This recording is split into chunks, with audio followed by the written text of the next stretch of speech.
We have Miss Amanda coming to the stage. She's an animal activism mentorship.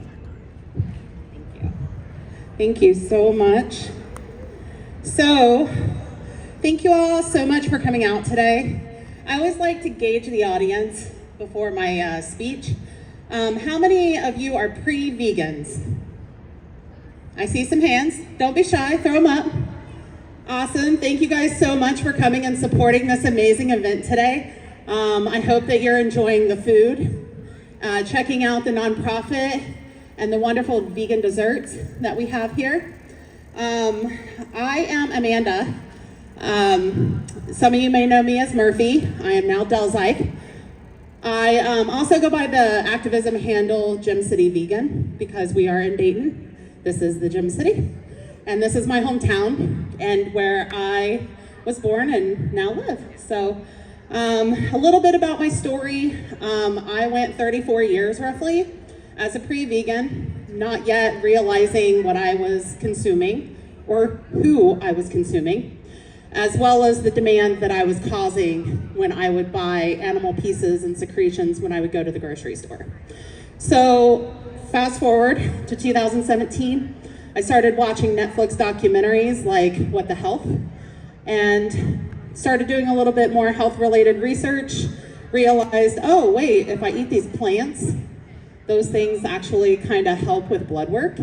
And my blood work has been optimal ever since. I was borderline high cholesterol, all of those, blood factors that we all kind of want to watch, especially me as a heavier person, like diabetes, heart disease, things like that, especially that run in my family. So I became 100% plant-based, never really intended to be vegan, let alone an activist, but I call her Maggie. She's tag number 130 from Young's Jersey Dairy. She actually melted my heart, and I knew the moment that I became vegan, because veganism is for the animals.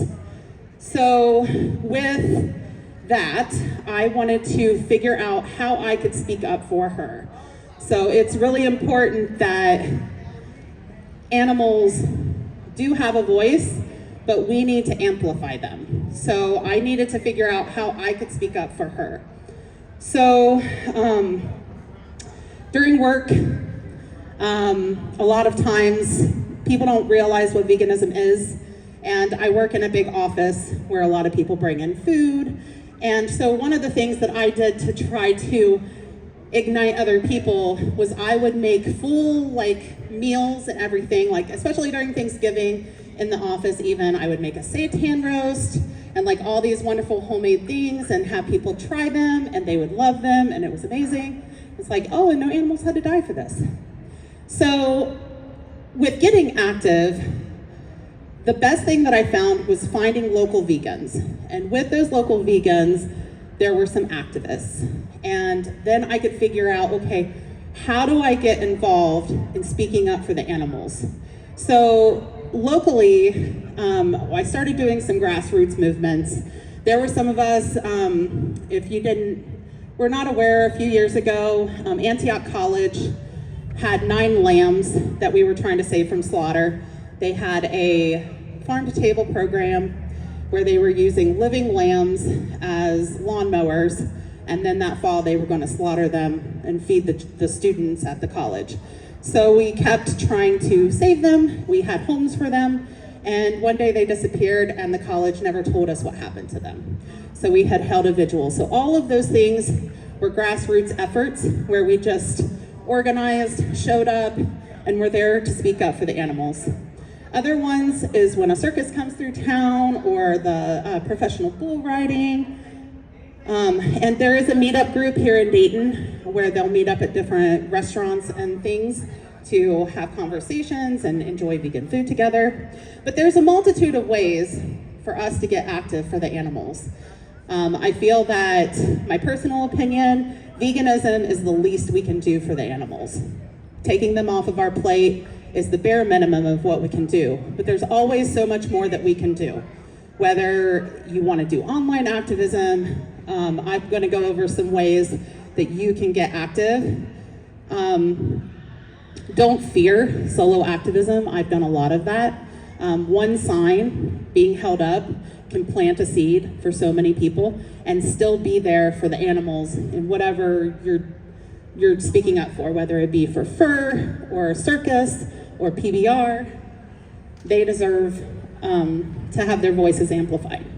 So I became a mentor. In all my years of organizing events, I found Animal Activism Mentorship. Animal Activism Mentorship is a free 3-month mentorship program where we team up with someone who wants to get active for the animals. Don't have to be vegan. Anyone who wants to stand up, whether it's against fur or dairy or any other farmed animal, circus, any way that you feel you want to speak up for the animals, we can work with you one-on-one and get you to your goal, to get you, build confidence for you to get active for the animals. Our mission is to educate and inspire, to take action and equip activists with what is needed for animal liberation. Because, like myself personally, I'm an abolitionist and really want animal liberation. I fight for animal liberation every time I'm out doing action. So other options of resources that AAM offers, we do have workshops that are done multiple times a month, free on YouTube.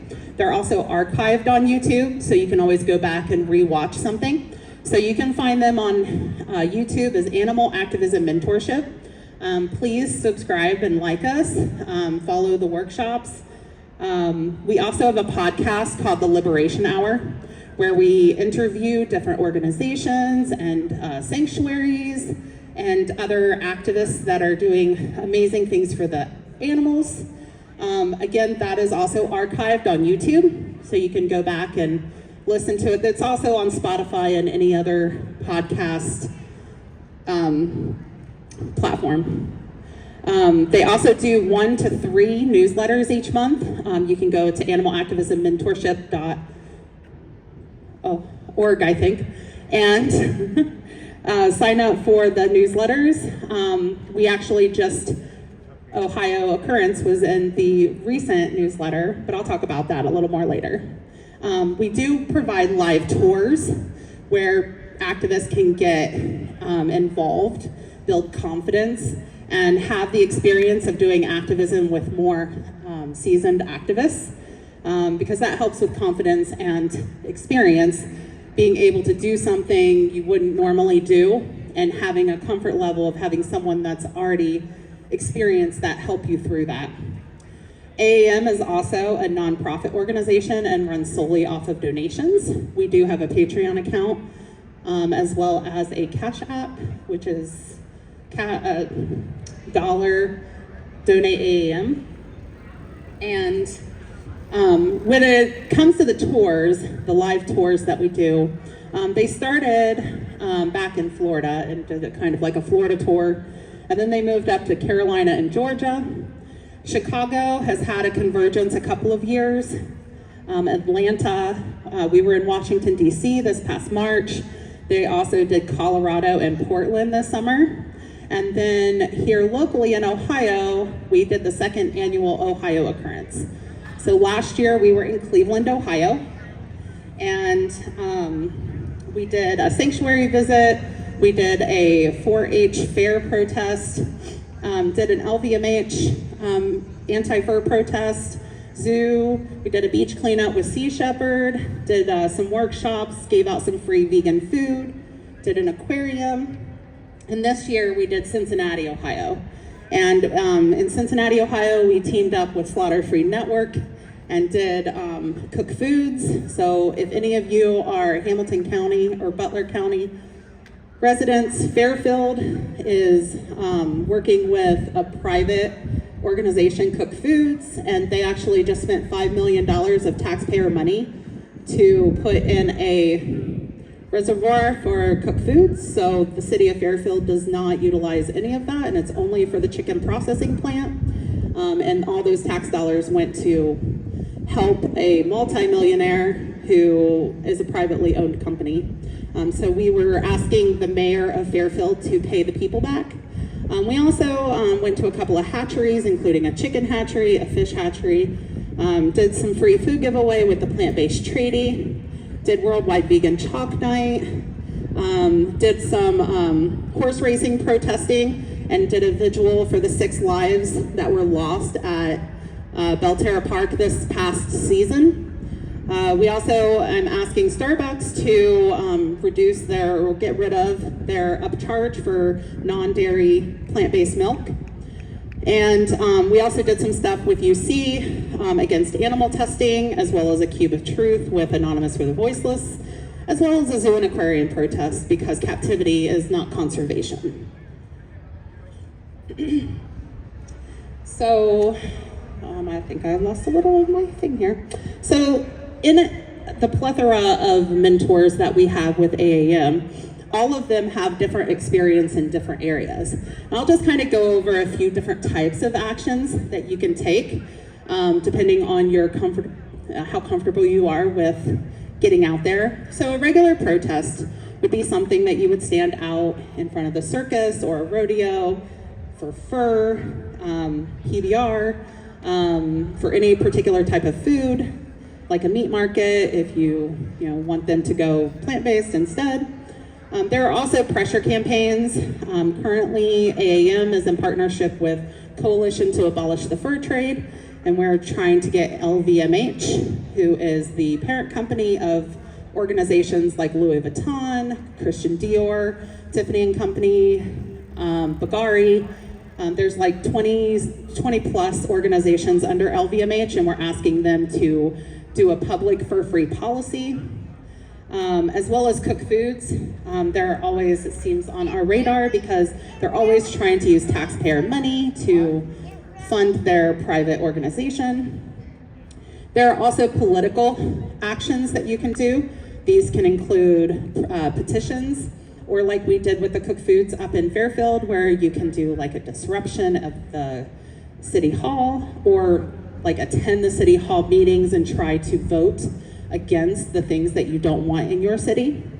With disruptions, it's where you're kind of disrupting business during business hours. So going in, with LVMH, there have been some LVMH disruptions. So they go in with anti-fur signs, LVMH specific signs, and kind of ask them to call their boss and ask for a fur-free policy.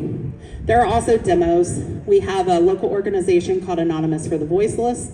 I'm actually the organizer here locally. We do a demonstration that's like an artistic demonstration, where we actually show slaughterhouse footage and have one-on-one conversations with people who engage with us. We use a Socratic method to have people tune into their feelings and kind of better engage with how they're feeling with what they're seeing online. With the different organizations, you can do grassroots where you're not tied down to any one specific organization, but there are several organizations that do a multitude of different things, and we actually have people who are mentors with AAM who work for these organizations and do different types of things that can help you if these are organizations you're interested in working with. So of course there's Anonymous for the Voiceless, and you can see our AAM tent. I'll be happy to answer any questions on that. PETA is really known. I think everyone's pretty familiar with PETA. We the Free is very similar to Anonymous for the Voiceless. Vegan Outreach, horse racing wrongs. They more focus on horse racing specific, which here Dayton Raceway will be starting up at the end of this month for their new season. So we are planning to organize some protest against the horse racing here in Dayton. So please come to our AAM table if that's something that interests you to get involved with. There's also the Save Movement, where they typically do vigils, where we pay tribute to the lives that are about to go into the processing plants. Plant-based treaty, they're trying to get more plant-based options into businesses, nonprofits, schools, and the government. They're really trying to do change with getting inside. Compassion Works International, she does a lot with circuses and PBRs and rodeos, but also, and like aquarium type action, but her organization is really amazing too. So if you're an artistic person and don't want the one-on-one necessarily with engaging with people, there is Activism, which is where you can do chalking.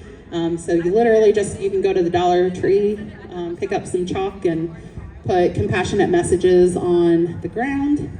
Stickervism, you can, like people who wear vegan shirts, those get designed by someone. So you can design shirts, make shirts.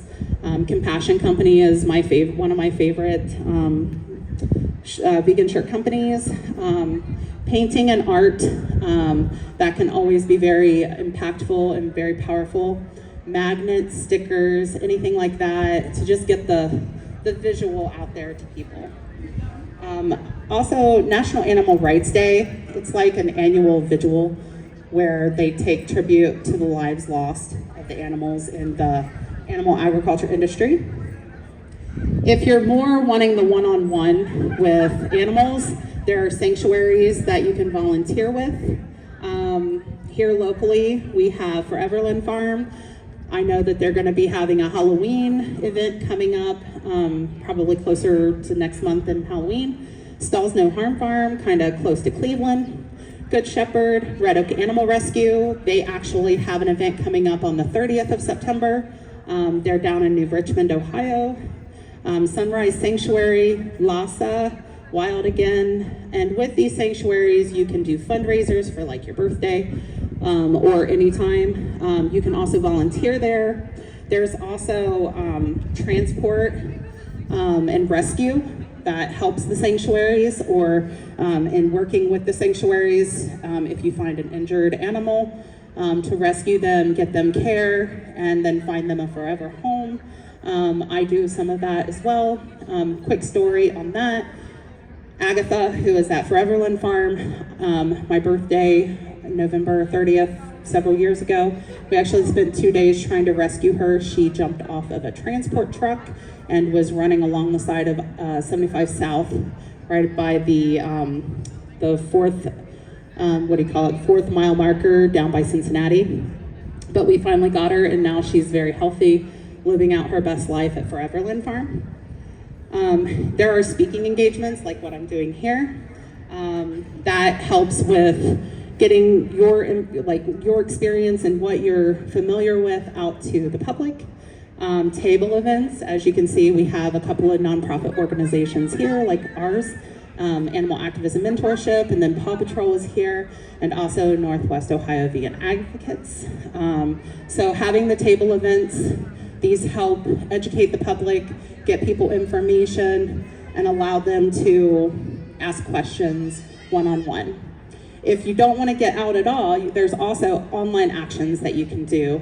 This is where you can start petitions, you can even just commenting on incorrect information. If you know someone's got wrong information, you can give them a resource to be able to correct that data. With speaking engagements, one of my favorite speakers is Gary Yourofsky. He has the best speech you'll ever hear. It's free on YouTube. It's a really amazing speech. I highly recommend everybody listen to that. Those actually help with educating the public as well, because it goes over the different aspects or different industries of animals and how we exploit them. Also, there's things like billboards and Stacktivism, where you put vegan options in front of non-vegan options. Back in 2018, I also helped with organizing the Columbus official animal rights march. So marches can have a huge impact because usually you're being seen by a lot of traffic, being able to have signs to educate people. So they're definitely seen as you're going by. Fast Against Slaughter on the second day of every month. Fasting a lot of people do fasting for the animals, just to bring awareness. There's also leafleting. Sometimes what I do is I'll take little vegan recipe guides, and I'll go down to the Oregon district where they shut down, and I'll pass out and ask anyone if they want free recipes. And the list really goes on. The best way to get active with these and more ways to help the animals is to see us at Animal Activism Mentorship or look them up on social media. Follow them. You'll see the amazing things that people are doing all over the world, because we have mentors all over the world, what we're doing for the animals. But no matter how you speak up, just do it. If it's you're by yourself, hold a sign. It makes such a huge impact. I actually did a circus protest where someone told me that just seeing my one sign, and they went into the circus, they could not enjoy the show because they kept seeing the bull hook and how the animals were treated. So with history, as we know, many things in history don't happen without action. And just like my sign at my booth says, there is no freedom without action. Everything takes action to happen. Segregation took action to happen. Women voting took action to happen. For animal liberation, we have to have action for it to happen. And with that, I'll open it for any questions. See me at my booth. And thank you so much for attending, and I hope to see you guys again next year.